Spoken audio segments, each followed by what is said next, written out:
Баршаңызға қайырлы күн. Бүгін сіздермен соңғы кездері хит болып жүрген морковный пирог с крем-чиз дайындайтын боламыз. Видеоны бастамас бұрын арнама тіркеліп, лайк басуды ұмытпаңыздар. Ең алдымен құрал-жабдықтарымызды дайындап аламыз. Оның үстіне корицаны, разрыхлительді салып, барлығын жақсылап араластырамыз. Кейіннен таза ыдысымызға 2 дана жұмыртқамызды жарып, үстіне қантымызды салып, жақсылап миксерлейміз. Яғни массамыз 2 есе ұлғайып, ағаруы керек.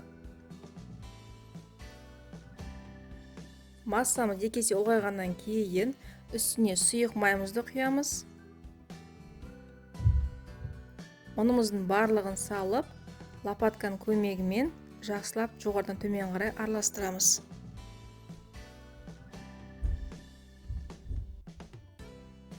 Араластырып болғаннан кейін ұсақ үкіштен өткізілген сәбізімізді саламыз. Міндетті түрде ұсақ үкіш болу керек.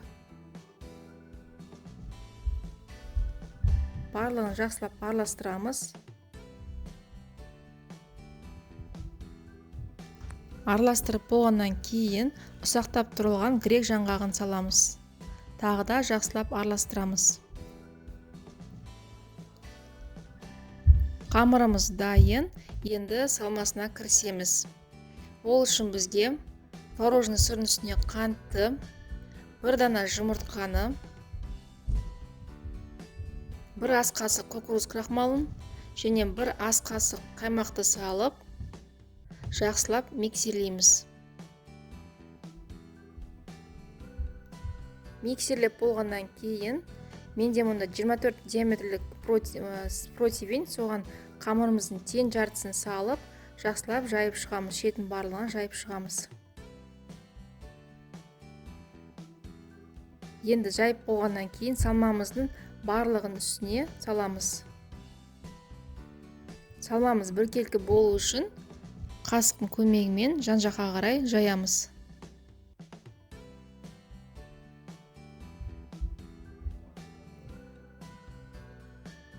Жайып болғаннан кейін қамырымыздың екінші бөлігін үстіне саламыз. Салып болғаннан кейін қызып тұрған пеште 170 градуста 30-40 минуттай пісіріп аласыздар. Міне дайын. Енді сіздерге кесіп көрсетейін. Пирогты кеспес бұрын суытуды ұмытпаңыздар.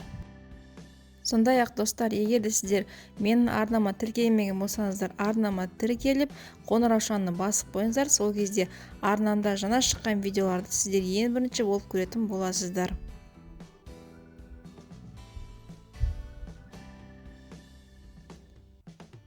Міне пирогымыз осындай әдемі, керемет болып шықты. Сіздерге де осы рецепт бойынша дайындап көруге кеңес беремін.